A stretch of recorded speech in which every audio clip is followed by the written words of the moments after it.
अॼु तव्हांखे मौसम जे बारे में अपडेट ॾींदासीं त सिंध जे कहिड़े कहिड़े इलाइक़नि में बरसाति जा इम्कान आहिनि ऐं कहिड़ा कहिड़ा सिंध जा इलाइक़ा जेका महफ़ूज़ रहंदा बरसाति खां ऐं तेज़ तूफ़ानी बरसाति कहिड़े इलाइक़नि में अचण वारी आहे।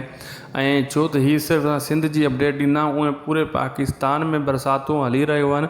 असां तव्हांखे सिंध जी अपडेट ॾियूं था त सिंध में किथे किथे बरसातूं हलंदियूं।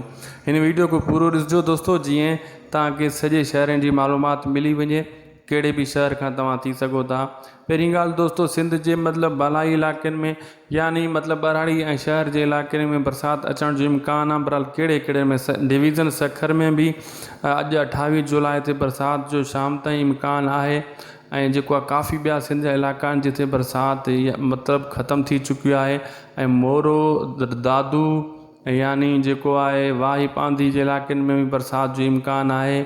ऐं जेका कींदर जा पहाड़ आहिनि एॾां बि बरसाति जो इम्कान आहे। बहरहाल ख़ासि करे सखर जे इलाइक़नि ज़िले डिवीज़न सॼे में ऐं इन इलाइक़नि में बरसाति जो ॾाढो इम्कान आहे। ऐं उहे सिंध खां अलावा पाकिस्तान जे काफ़ी इलाइक़नि में यानी KPK पंजाब या सरहद जे इलाइक़नि में ऐं ख़ासि करे गिलगित बल्तिस्तान जे इलाइक़नि में बरसाति जो इम्कान आहे।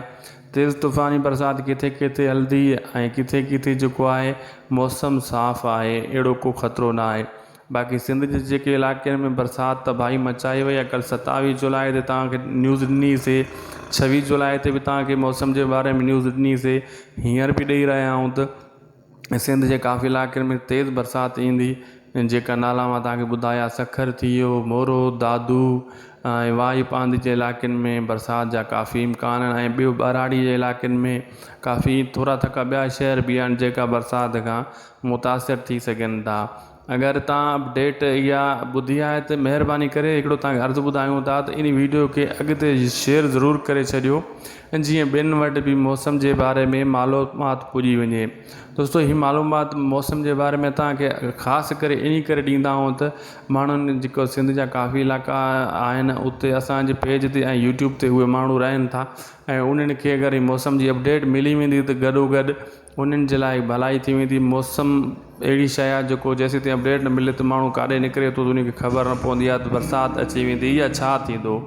ख़ासि करे इन जे करे अपडेट ॾींदा आहियूं त तव्हांजे ई फ़ाइदे जी ही शइ आहे। मौसम ज़रूरी आहे, मौसम जे बारे में अपडेट। अगरि हीअ वीडियो तव्हां ॾिठी आहे एसी तव्हां त महिरबानी करे छॾियो असांजे मथां। असांजे YouTube चैनल खे बि ऐं Facebook पेज खे बि फॉलो, लाइक, शेयर ऐं सब्सक्राइब ज़रूरु कंदा। बाक़ी हीअ जेका तव्हां पाणी जा इलाइक़ा असां वीडियो कुझु रिकॉर्ड कया आहिनि, असांजे सखर इलाइक़नि में पाणी काफ़ी जॻहियुनि ते बीहजी वियो आहे। हीअ वीडियो में बि तव्हां ॾिसी रहिया आहियो, ॿराड़ी जा इलाइक़ा आहिनि। बहरहाल नुक़सानु त थींदो आहे बरसाति जे मौसम में। महिरबानी करे असांखे ॾींदा इजाज़त। हीअ वीडियो ज़रूरु शेयर कजो, सब्सक्राइब बि कजो चैनल खे। मिलंदासीं नेक्स्ट वीडियो में। ख़ुदा हाफ़िज़।